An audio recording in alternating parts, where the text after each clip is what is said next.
Kayla Thompson, an 8-year-old girl with bright eyes and a beaming smile, stepped onto the yellow school bus for the very first time in her new neighborhood. Her mother, Sandra, waved from the curb, her heart full of hope and optimism for their fresh start. Sandra and Derek, Kayla's parents, had recently moved to a predominantly white suburban neighborhood, excited about the opportunities it would offer their daughter: better schools, safer streets, and a brighter future. But as the bus doors closed behind Kayla, neither she nor her parents could have imagined the dark and twisted path that lay ahead. Driving the bus was Mr. Andrews, a gray-haired man with a friendly, grandfatherly smile. To most parents, Mr. Andrews was a trusted figure in the community, someone who had driven their children to school for years without issue. But behind that kind demeanor, something was lurking, something Kayla would soon experience firsthand. Sandra had done her research before moving. The school district was highly rated, and most of the families in the area spoke highly of the neighborhood. It was the kind of place where kids could ride their bikes down quiet streets, and neighbors waved hello in the morning. On paper, everything was perfect. Yet, as the days turned into weeks, Sandra couldn't help but notice subtle changes in Kayla's behavior. Her once bubbly daughter had grown quieter, more reserved. When Sandra asked her about school or her new friends, Kayla would answer in short, clipped sentences, as if something was holding her back from sharing. At first, Sandra brushed it off as nerves. It was a new school, new classmates, new surroundings. Adjustments took time, she reminded herself. But deep down, something didn't sit right with her. There was a flicker in Kayla's eyes that wasn't there before. A hesitation, a wariness that no child her age should have to carry.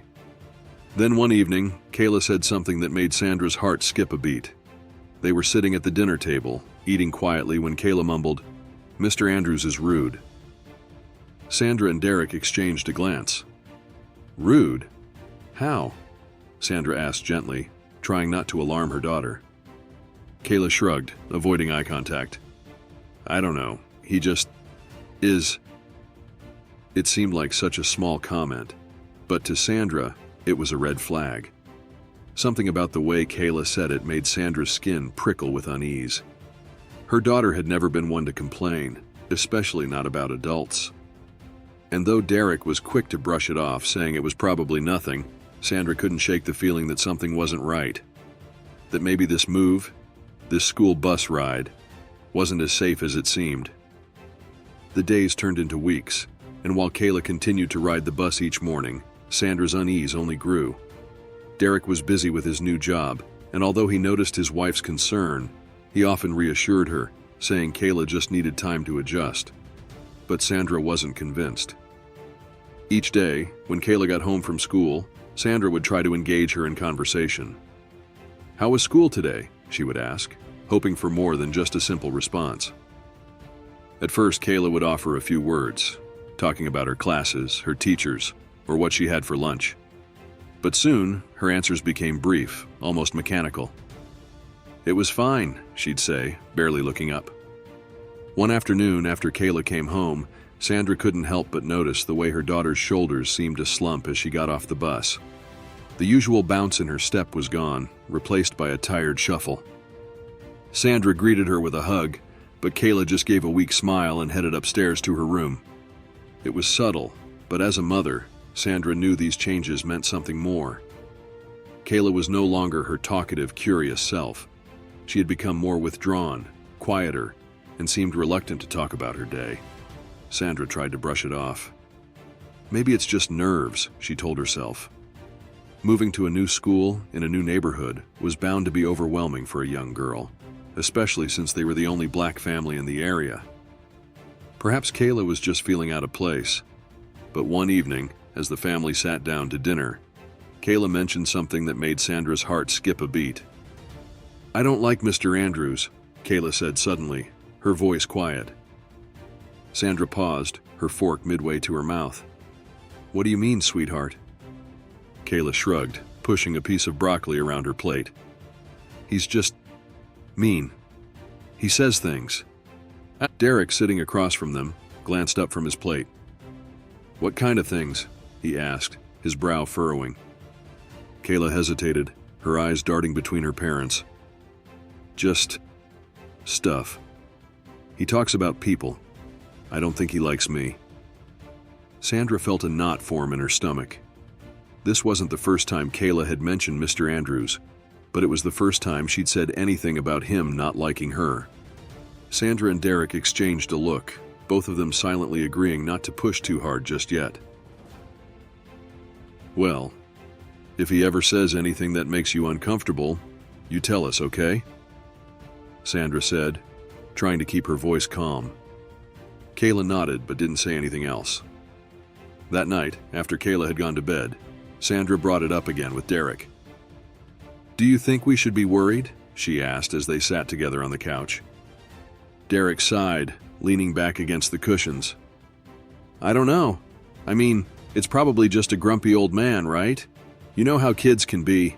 They read into things. Maybe he's strict." Sandra frowned, not convinced. But what if it's more than that? What if something's actually wrong? Derek reached out and took her hand, squeezing it gently. "Look, I get it. I do. But let's not jump to conclusions. If anything else happens, we'll deal with it. For now, let's just keep an eye on things." Sandra nodded, but deep down, she couldn't shake the feeling that something wasn't right. Over the next few days, Sandra began paying closer attention. She watched the way Kayla interacted with the bus driver every morning and afternoon. Mr. Andrews would greet the children with a smile, but there was something in the way he looked at Kayla that made Sandra uneasy. His smile didn't reach his eyes, and while the other children seemed to chat freely with him, Kayla kept her distance. One day after Kayla had gone to bed, Sandra found herself sitting at the kitchen table, staring out the window at the empty street. Her mind was racing with thoughts of Mr. Andrews. Could it really be nothing? Or was there something more sinister happening behind those bus doors? The more she thought about it, the more convinced she became that she needed to find out for herself. The next morning, Sandra made a decision. After she watched Kayla get on the bus, she got into her car and decided to follow the bus, keeping a safe distance. She wanted to see for herself what was happening. As the bus wound its way through the neighborhood, picking up children along the route, Sandra's heart raced. What was she even looking for? What did she expect to see? At each stop, the other children boarded the bus with cheerful smiles, but when Kayla stepped on, her entire demeanor seemed to shift. Sandra could see it clearly now, the way her daughter hesitated, the way she kept her head down as she walked past Mr. Andrews. Sandra's unease deepened. She followed the bus all the way to the school, where she parked and watched as the children got off. When it was Kayla's turn to get off the bus, Mr. Andrews smiled at her. But it wasn't the warm, grandfatherly smile he'd given the other kids. It was cold, distant. Sandra gripped the steering wheel, her mind spinning. She didn't have any concrete evidence, but her instincts told her that something was terribly wrong. That afternoon, when Kayla came home from school, Sandra asked her how her day had been. Kayla gave the same non-committal answer she always did. It was fine, and headed upstairs to her room. Sandra watched her daughter go, the knot in her stomach tightening. She needed answers, but she didn't know how to get them. And as much as she wanted to protect Kayla, she also didn't want to make things worse by pushing too hard. But one thing was clear. This was far from over. As the days passed, Sandra's unease only deepened. The interaction between Kayla and Mr. Andrews gnawed at her. She couldn't forget the way her daughter hesitated to board the bus or the cold, distant smile Mr. Andrews had given her. It was clear to Sandra that whatever was happening, it was affecting her daughter more than Kayla was letting on. But when Sandra had shared her concerns with Derek, he had remained calm, almost dismissive. "You're overthinking it," he'd said with a reassuring smile. "Kayla's just adjusting. Give her some time." Sandra wanted to believe him, wanted to put her fears to rest. But deep down, her instincts told her there was more to the story.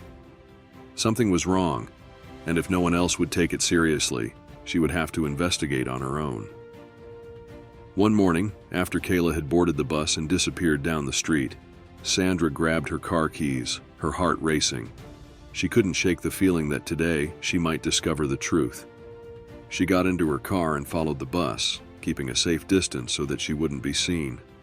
The yellow school bus wound its way through the quiet suburban streets, stopping every few blocks to pick up children. Sandra watched closely at each stop.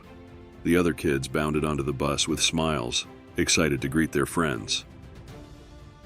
But when it was Kayla's turn, she moved slowly, as though weighed down by an invisible burden. As Sandra trailed behind the bus, her mind raced. What was it that Kayla wasn't telling her? And what was Mr. Andrews doing to make her daughter so uncomfortable? When the bus finally reached the school, Sandra parked across the street and watched as the children got off. She saw Kayla exit the bus, her head down, her small figure dwarfed by the other kids. Mr. Andrews smiled at her, but Sandra could see it again. His smile wasn't warm. It was distant, almost cold. Sandra gripped the steering wheel tightly, a feeling of helplessness washing over her. She had hoped to catch something more obvious, something she could act on. But all she had was her gut feeling and Kayla's vague comment about Mr. Andrews being rude. It wasn't enough, not yet. She drove home, her mind spinning with questions. Was she overreacting? Was she seeing something that wasn't really there? Derek's words echoed in her mind, urging her to let it go, to stop worrying. But Sandra couldn't shake the feeling that something was deeply wrong. Over the next few days, Sandra tried to bring up the bus again with Kayla, but her daughter remained tight-lipped. "It's fine, Mom," she would say, brushing off Sandra's questions. Kayla seemed determined not to talk about it, and the more Sandra pressed, the more Kayla withdrew. Frustrated and worried, Sandra knew she needed more information. She decided to reach out to some of the other parents in the neighborhood. If Kayla was feeling this way about Mr. Andrews, maybe other children had experienced something similar. One afternoon, while Kayla was at school, Sandra walked over to the house of Karen, a neighbor she had met briefly when they first moved in. Karen had a daughter about Kayla's age who rode the same bus, and Sandra thought it might be worth asking her if she had noticed anything unusual. Karen greeted Sandra with a smile when she knocked on the door. "Hey Sandra, come on in. How are you settling in?" she asked, motioning for Sandra to step inside. Sandra smiled politely as she followed Karen into the kitchen. After a bit of small talk, she decided to get to the point. "Actually, I wanted to ask you about something," Sandra began, her voice hesitant. "It's about the school bus, Mr. Andrews." Karen's expression changed instantly. The warmth disappeared from her face, replaced by a look of guarded defensiveness. "Mr. Andrews? Why? What about him?" Sandra hesitated, unsure of how to approach the subject. "Well, Kayla's mentioned that he's a little rude. She doesn't seem comfortable around him." Karen's eyes narrowed and her tone turned sharp. "Mr. Andrews has been driving the bus in this neighborhood for years. He's a good man. I've never heard anything bad about him." Sandra felt her stomach drop. Karen's response was cold, almost hostile. "I'm not saying he's done anything," Sandra said quickly. "It's just that Kayla doesn't seem to like him, and I was wondering if any of the other kids had said anything." Karen shook her head, her expression icy. "Look, I don't know what your daughter is saying, but Mr. Andrews is respected in this community. Maybe you're just overthinking things." The conversation ended abruptly, and Sandra left feeling more isolated than ever. If this was the reaction she was getting from Karen, how would other parents respond? Was she really overreacting, or was the community simply turning a blind eye? That evening, as Sandra recounted the conversation to Derek, she could see the skepticism in his eyes. "Sandra, maybe Karen's right. I know you're worried, but we don't have any proof that something's wrong." Sandra sighed, frustrated. I can't shake the feeling that something's off. And I don't think Kayla is making it up." Derek placed a comforting hand on her shoulder. "Let's not jump to conclusions. We'll keep an eye on it. If anything else happens, we'll deal with it." But Sandra's mind was already made up. She wasn't going to wait for something else to happen. She had seen enough to know that her daughter wasn't safe, and she wasn't going to let anyone dismiss her concerns. The next morning, Sandra resolved to keep a closer watch on the bus. She was done waiting for more signs. It was time to take action, even if it meant going against the community and perhaps even her husband's calm reassurances. Little did she know, the truth was closer than she realized, and the nightmare that had been building in the shadows was about to come to light. It was an overcast afternoon when Sandra's world finally came crashing down. The day had been like any other. She had waved goodbye to Kayla as she boarded the bus in the morning, keeping her usual watchful eye on the interactions between her daughter and Mr. Andrews. But nothing seemed out of the ordinary. At least, not at first. That afternoon, as Sandra prepared Kayla's after-school snack, she glanced at the clock. 4 p.m. had come and gone, and there was no sign of the familiar yellow bus. It wasn't the first time the bus had been a little late, but as the minutes ticked by, her anxiety began to grow. She found herself pacing in front of the window, eyes scanning the street for any sign of Kayla. By 4:30, Sandra's heart was pounding. She grabbed her phone and texted Derek, who was still at work. "Kayla's bus is late. I'm starting to get worried." She tried to keep the message calm, but her fingers trembled as she typed. When 4:45 came with still no sign of the bus, Sandra's unease turned to full-blown panic. She called the school, hoping for an explanation, but the office had already closed for the day. She tried calling the bus depot next, but no one answered. Frustration bubbled inside her as she left a voicemail, demanding to know where her daughter was. Just as Sandra was about to grab her keys and go searching for Kayla herself, she heard the sound of the front door creaking open. Her heart skipped a beat as she rushed to the entrance. Standing there was Kayla, her yellow school skirt wrinkled, her hair disheveled, and her face pale as a sheet. Sandra's relief was immediate, but it was quickly replaced by a cold wave of fear as she noticed the look on her daughter's face. Kayla was shaking, her eyes wide with tears that hadn't yet fallen. Sandra knelt down in front of her, gently cupping her daughter's face in her hands. "Kayla, where have you been?" Sandra asked, trying to keep her voice steady.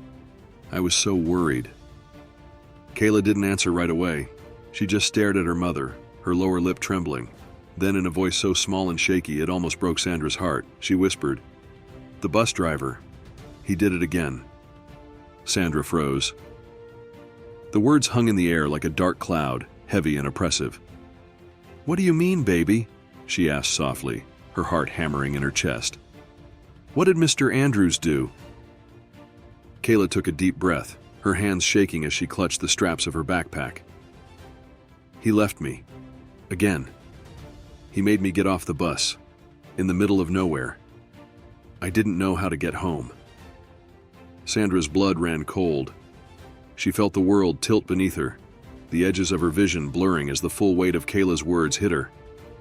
This wasn't just rudeness or coldness. This was cruelty.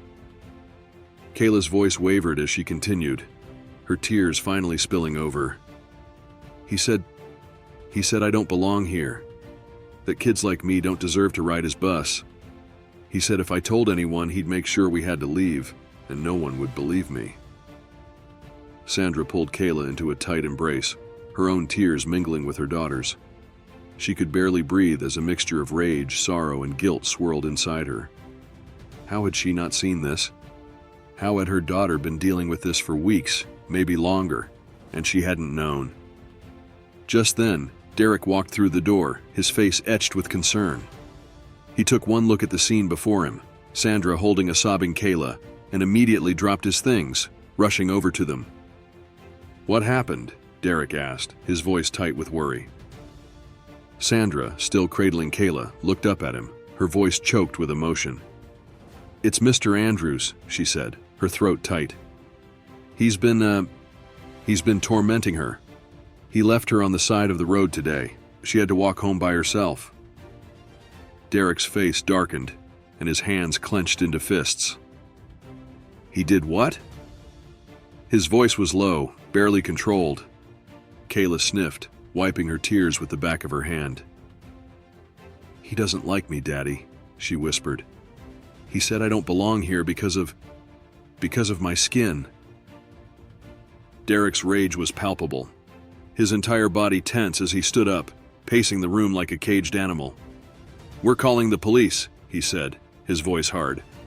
"Right now, Sandra nodded, still holding Kayla close. Her mind was racing. How had this been happening right under their noses? How had she let her daughter face this kind of abuse without realizing it? Derek grabbed his phone and dialed 911. As he spoke to the dispatcher, explaining what had happened, Sandra could feel the enormity of the situation pressing down on her. This was no longer just about their family. This was about justice, for Kayla, and for every child who might have been subjected to Mr. Andrews' cruelty. When the police arrived, they were met with the sight of a distraught family. The officers listened carefully as Kayla told her story, her voice trembling but strong.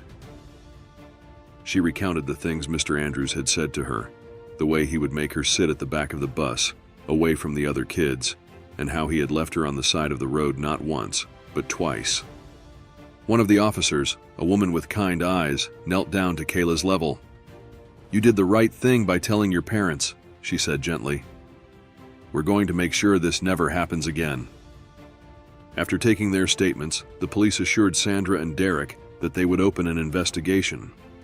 Mr. Andrews would be questioned, and they would speak with other children on the bus to corroborate Kayla's story. But as the officers left, Sandra couldn't shake the feeling that this was only the beginning of a long, painful journey. That night, after Kayla had fallen asleep, Sandra and Derek sat in the living room, the weight of the day pressing down on them. Derek's anger hadn't subsided. If anything, it had grown.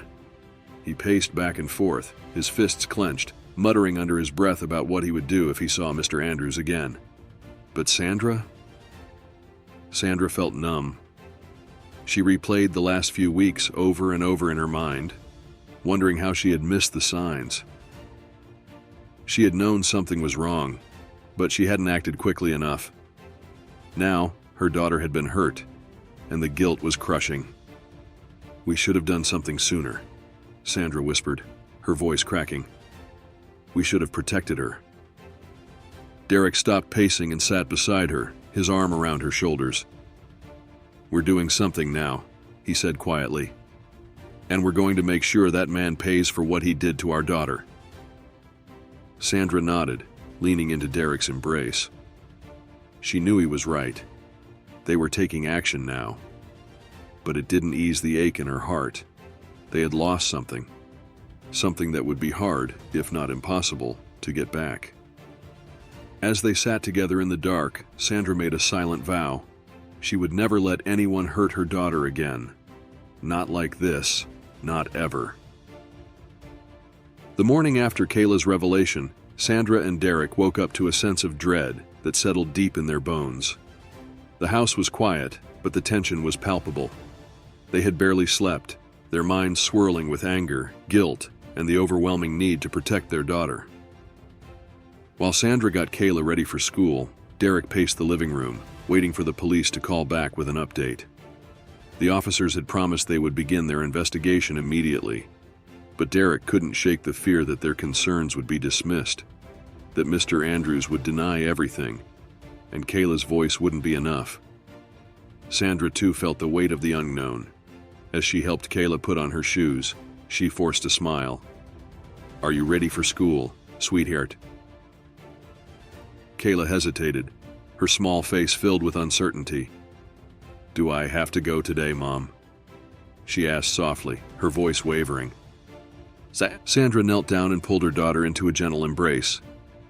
"I know it's hard, baby, but we talked to the police, remember? They're going to make sure you're safe. You don't have to worry about Mr. Andrews anymore." Kayla nodded, but the fear in her eyes hadn't faded. Sandra's heart broke as she watched her daughter gather her things, her usual spark of joy dulled by the trauma she had endured. Just as they were about to leave for school, Derek's phone buzzed. It was Officer Thompson, the lead investigator on their case. Derek answered quickly, his voice tense with anticipation. "Yes, this is Derek Thompson. Have you spoken to Mr. Andrews?" There was a pause as the officer spoke on the other end. Derek's expression darkened as he listened. "He denies everything," Derek said, his voice low with frustration. "He's saying Kayla is lying." Sandra felt her stomach twist. The very thing she had feared was happening. "What did the officer say?" she asked quietly, dreading the answer.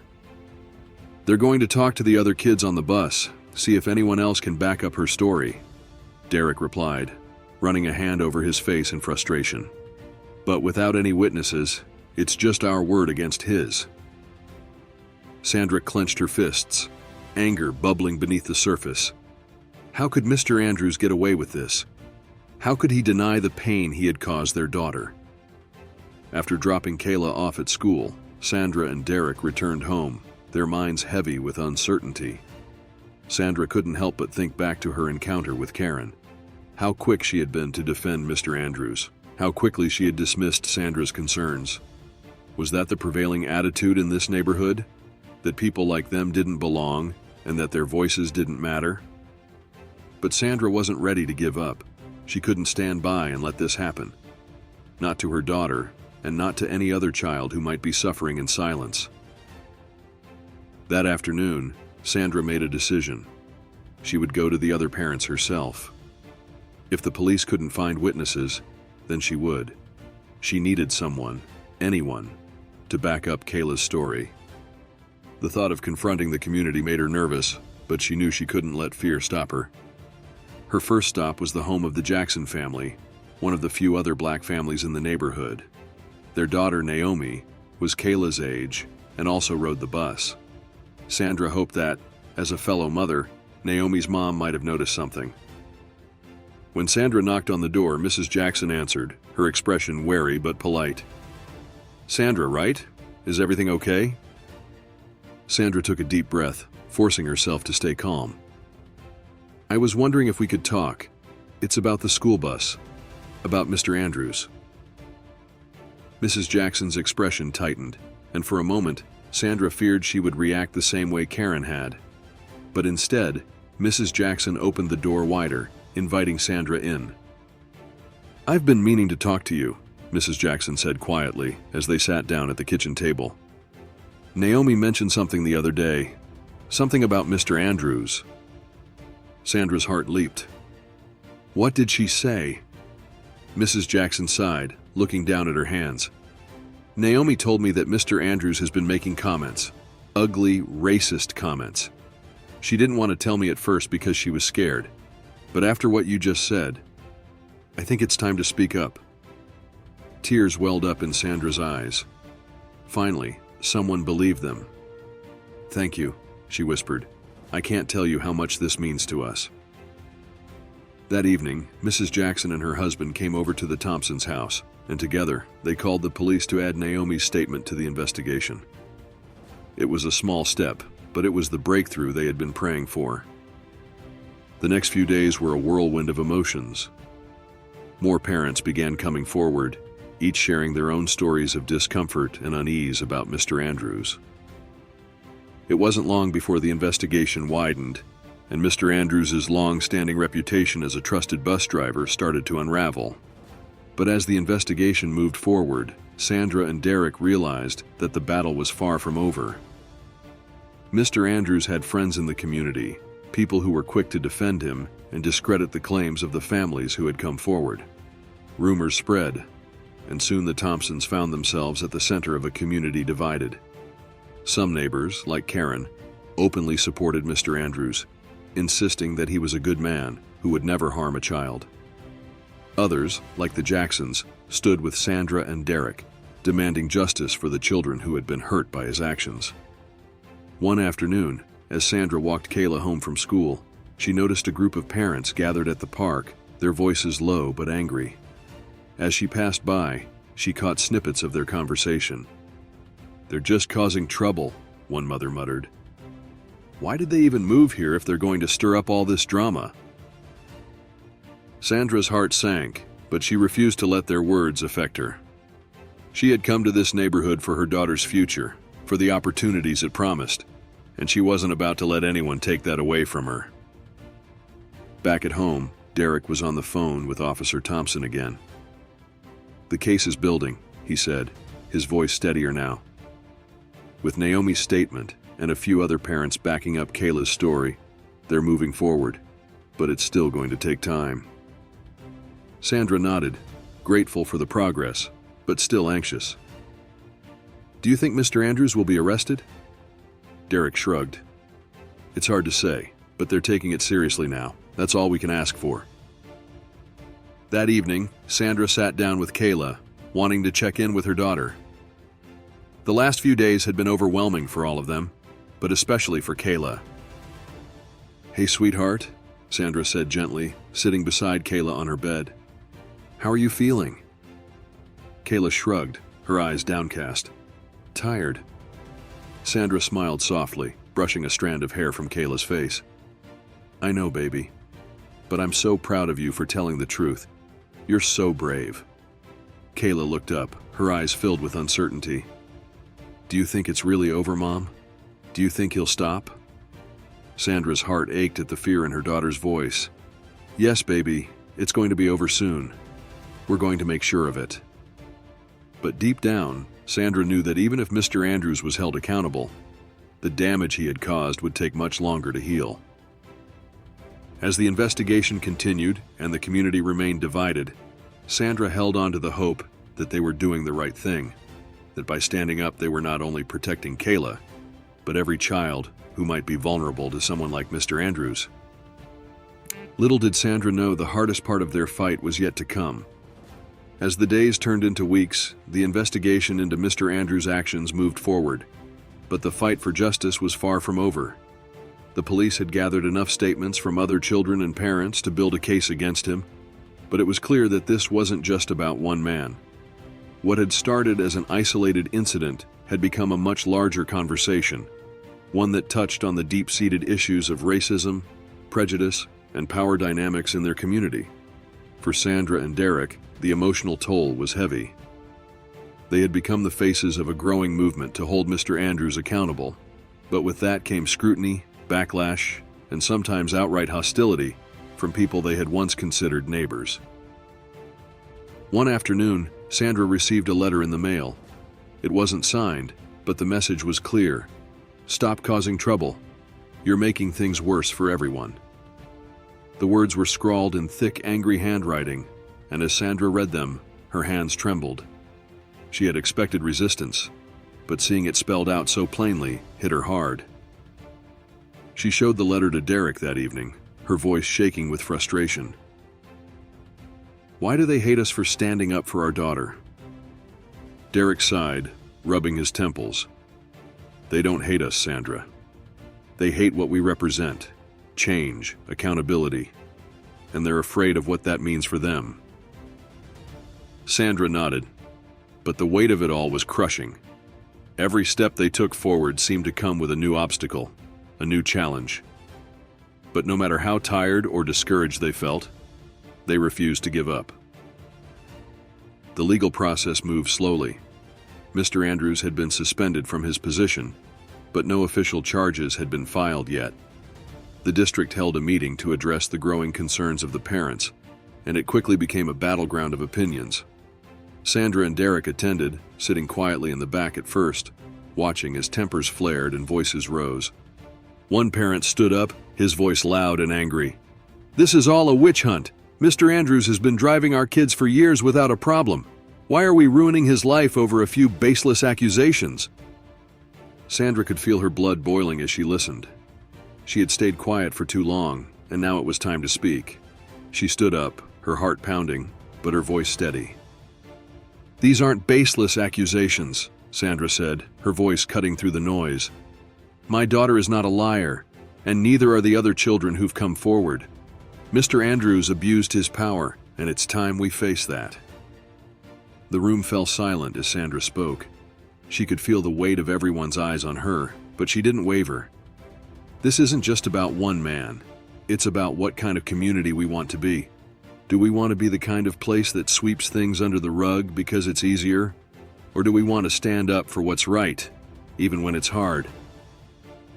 There were murmurs of agreement from some parents, but others remained quiet, their arms crossed defensively. Derek stood beside Sandra, his hand resting on her shoulder in silent support. They had come this far together, and they weren't going to back down now. The district promised to take further action, but it was clear that this fight was only beginning. For Sandra and Derek, it wasn't just about getting justice for Kayla anymore. It was about challenging the deeply rooted biases that had allowed Mr. Andrews to act with impunity for so long.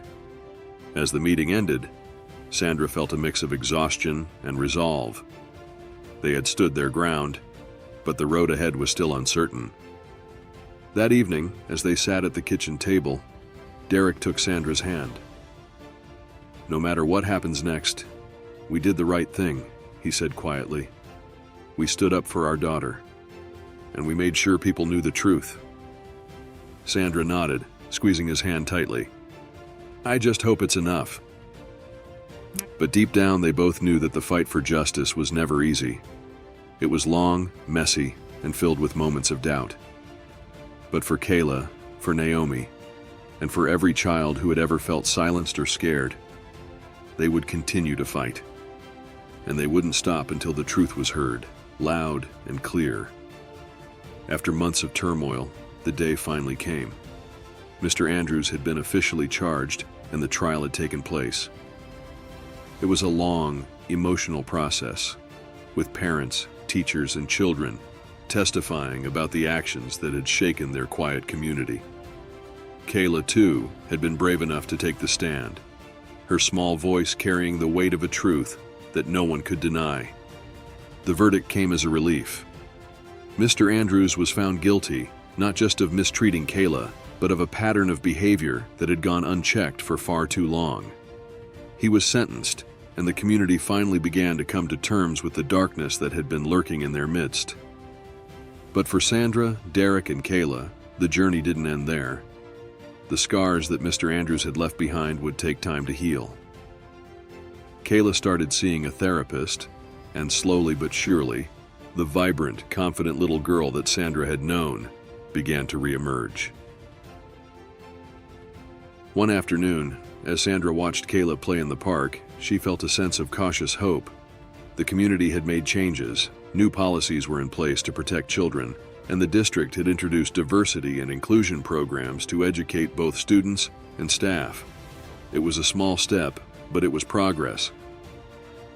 As Kayla ran up to her, her face beaming with excitement, Sandra smiled.